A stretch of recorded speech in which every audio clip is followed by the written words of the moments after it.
Incoming transmission.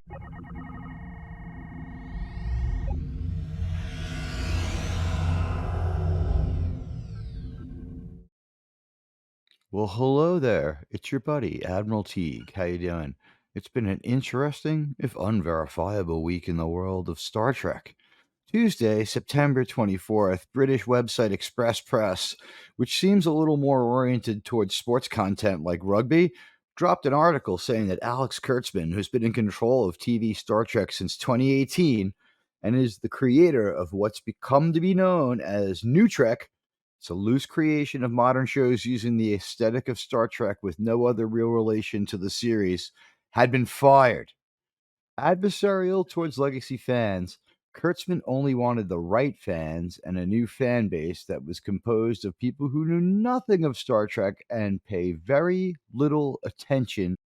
Seeing how this is antithetical to the Star Trek brand and that modern audiences prefer 30-second TikTok videos to TV, this approach can be fairly called mean spirited, poorly thought out, and mostly failed.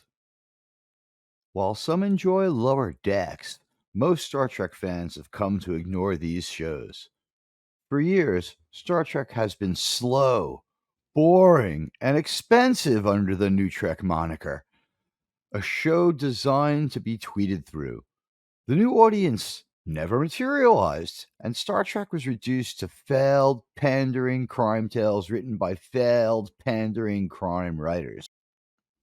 I first found out about the alleged firing through an online celebration in places like Twitter X and Reddit, leading me to the article I referenced earlier.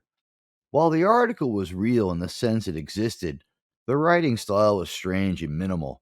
It was also a bombshell that flew in the face of the stories coming from Secret Hideout, the new Trek production company, and its social media puppet arms. However, it has been my experience that these particular outlets, while telling us exactly how Secret Hideout felt, were no strangers to prevarication, or, as other people would call it, some might say lies. I started shaking the tree, but I got nowhere from anyone who could go on the record, and the overall take was all indications are that new Trek filming is going on. I had a hard time believing this, and I also knew from following the X accounts of many of the new Trek stars for years that they had a habit of jerking people around just to create these sort of stories. Perception in the minds of the new Trek writers, like Alex Kurtzman and others, was reality. If it seemed like there was a lot going on and Star Trek was coming back from this abyss that had been thrown into after the end of Enterprise, well, maybe people should just keep giving them money. Why this time did I think it might be true? For one thing, parent company Paramount has changed hands. Aside from a lot of announcements, I had no proof of anything except a very vague Section 31 trailer, which looks more like Dune than Star Trek. It was during my research trying to run this down, Doomcock reached out and told me what he knew at the time. And a new Overlord DVD video dropped the next day about Star Trek.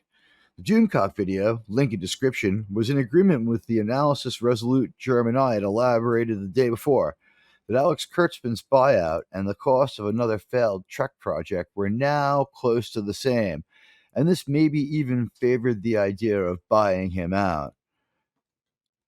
To this, Doomcock added Star Trek Legacy, a show that was supposed to be a sort of follow up to Star Trek Picard 3, and the direction of that show were the cause of contention between Secret Hideout and New Paramount.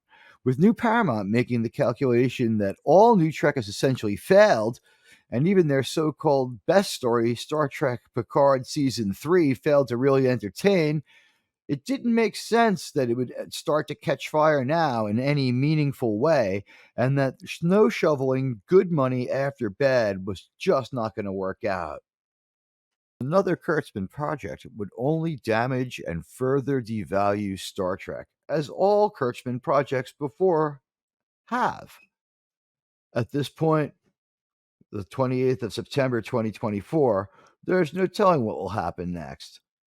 just that the new boss might not be the same as the old boss, and that new Paramount may have decided they won't get fooled again.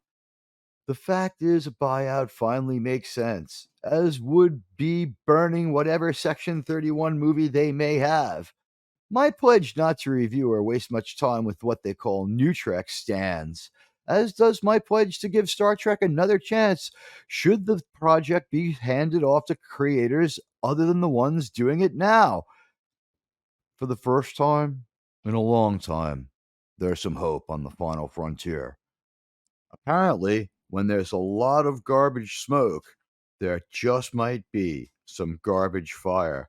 And finally, Alex Kurtzman may have been feeling the heat of creating just so much highly flammable and very, very toxic garbage at the Star Trek Superfund site known as New Trek.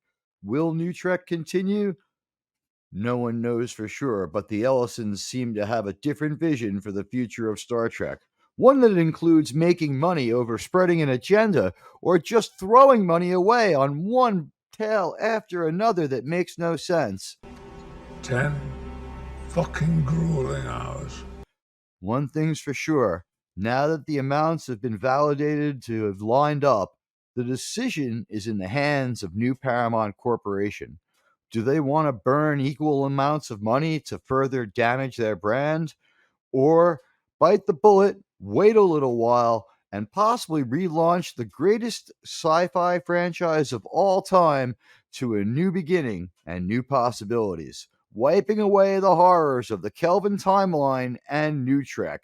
We can only hope. Anyway, I'm going to stay with this story, and if anything changes, I'll let you know.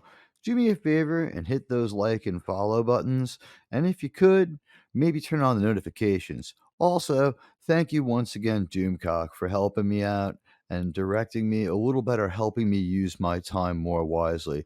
Everybody, if you haven't joined Overlord DVD, give it a shot now. Trust me, you'll enjoy it. Admiral Teague, out.